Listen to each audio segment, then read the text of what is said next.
Le système de carburation est le moyen que le motoriste a pris pour faire la préparation du mélange. Donc, deux systèmes existent, le carburateur et le système à injection.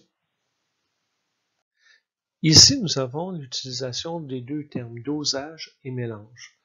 Donc, le dosage est spécifique à la quantité d'air par rapport à la quantité d'essence. Donc, on va tout le temps parler d'un dosage de 8 pour 1. Donc, 8 grammes d'air pour 1 gramme d'essence ou de 14 pour 1 pour le mélange stoichiométrique. Donc, 14 grammes d'air pour 1 gramme d'essence. Et le mélange, ben, c'est quelque chose de plus général. Donc, on va dire qu'un moteur admet une quantité de mélange. Donc, par rapport au papillon, s'il est ouvert ou s'il est fermé, le moteur va pouvoir avoir plus ou moins de mélange. Donc, le dosage, c'est vraiment la quantité d'essence par rapport à l'air, tandis que le mélange, c'est une quantité de dosage, si on veut. Le mélange parfait est appelé le mélange stoichiométrique. Et nous avons des limites. Si le dosage est plus riche que 8 pour 1, donc 8 grammes d'air pour 1 gramme d'essence, donc s'il y a moins d'air, il y a donc plus d'essence, donc le dosage est plus riche. Le carburant ne pourra pas s'enflammer parce qu'il n'aura pas la capacité de s'évaporer dans l'air. Tandis qu'un dosage plus pauvre, donc 20 grammes d'air pour 1 gramme d'essence, ou plus d'air pour 1 gramme d'essence, ne pourra pas s'enflammer non plus parce qu'il n'y a pas assez de carburant dans l'air. Voici la démonstration du calcul du mélange stoichiométrique. Habituellement, le mélange stoichiométrique est égal, pour l'essence, est égal à 14,7 pour 1. Ici, la réponse est de 15 pour 1 parce que je n'ai pas considéré les gaz rares contenus dans l'air.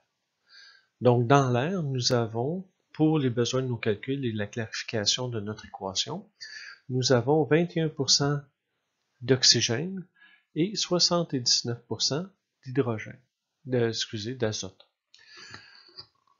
Donc, ce pourcentage-là, si on prend 79 divisé par 21, ça nous donne 3,76. Donc, c'est pour ça que vous avez le 3,76 devant le N2.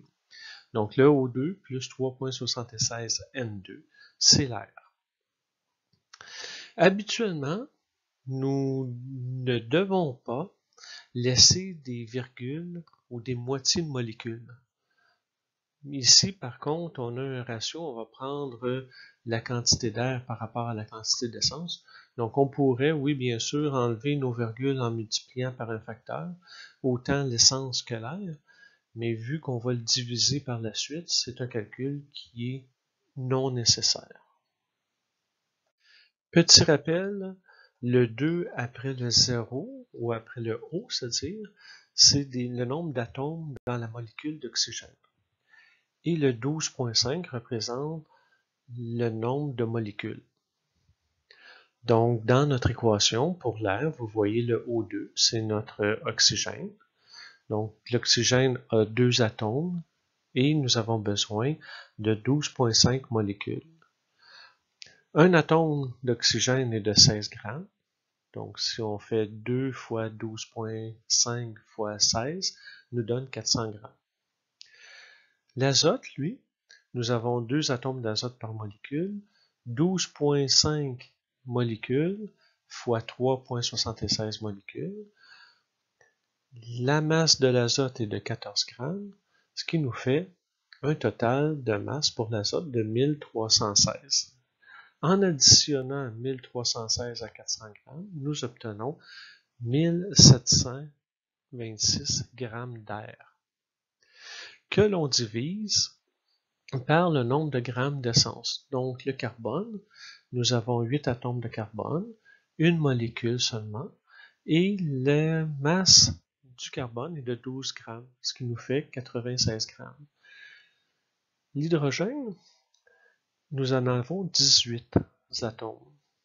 une molécule seulement et la masse de l'hydrogène est de 1. Donc, ça nous fait 18 grammes au total. 18 grammes plus 96 grammes de carbone nous donne 114 grammes. La division ou le rapport entre l'air et l'essence nous donne ici 15 pour 1.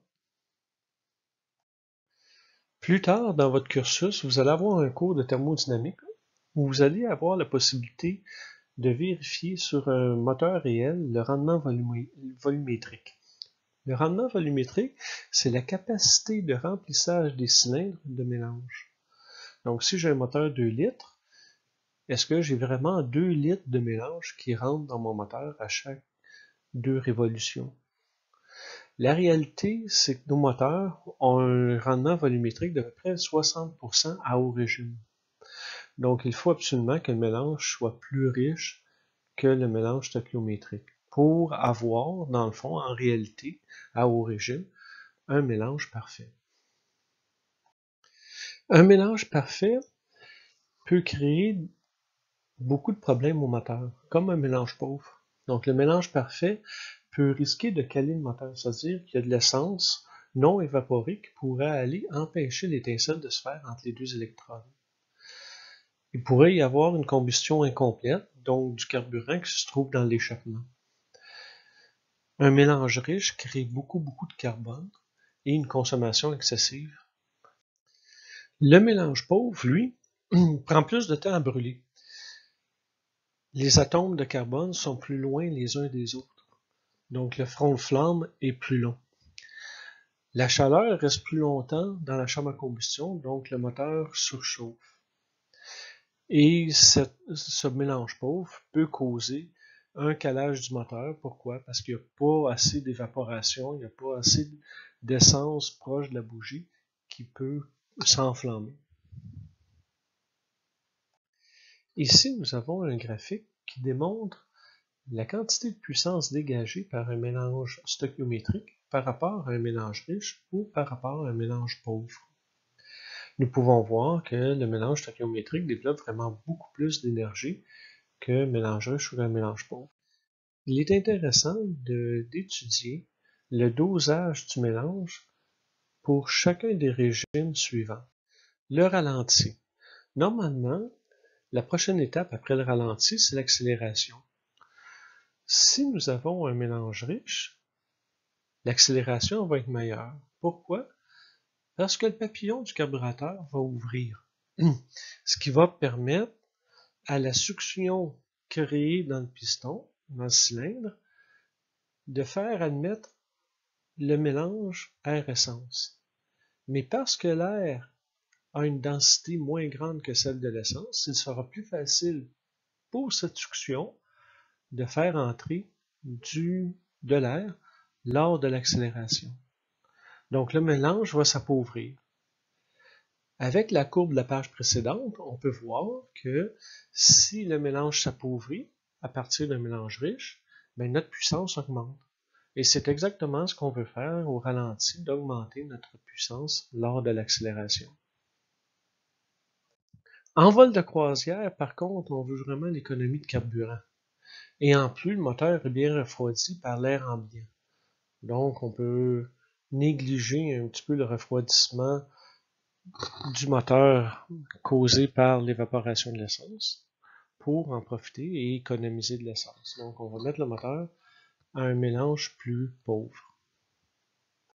L'industrie aéronautique, au décollage, a choisi un mélange riche. Pourquoi? Pour aider au refroidissement du moteur. Au décollage, la vitesse de l'avion est entre 0 et la vitesse de décollage. Donc, le vent ou le refroidissement qui passe dans les ailettes de refroidissement des cylindres est plus ou moins bon. Donc, l'évaporation de l'essence va favoriser le refroidissement du moteur. Le moteur tourne à haut régime, beaucoup de combustion par minute, donc beaucoup de chaleur tout le temps dans la chambre à combustion. À l'accélération, mais on veut un mélange riche pour être sûr d'avoir une puissance.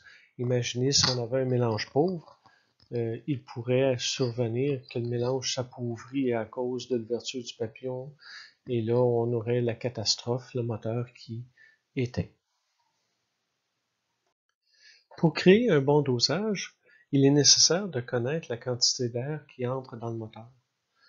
Donc, on utilise le tube Venturi, donc le principe de Bernoulli qui dit que P1V1 est égal à P2V2 est égal à P3V3. Nous avons la représentation ici d'un essai. Vous voyez les deux indicateurs, l'indicateur de vélocité ou de vitesse en premier, et à droite, nous avons la pression sur la paroi.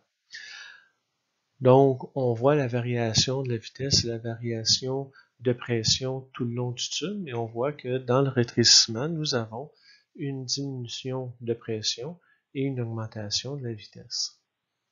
Cette diminution de pression-là va favoriser, dans le fond, l'aspiration de l'essence. Vous voyez à l'extrême droite une espèce de pastille mauve. Donc, cette pastille-là, c'est le papillon. Quand le papillon ouvre, ben, ça permet une plus grande quantité de mélange à entrer dans le moteur.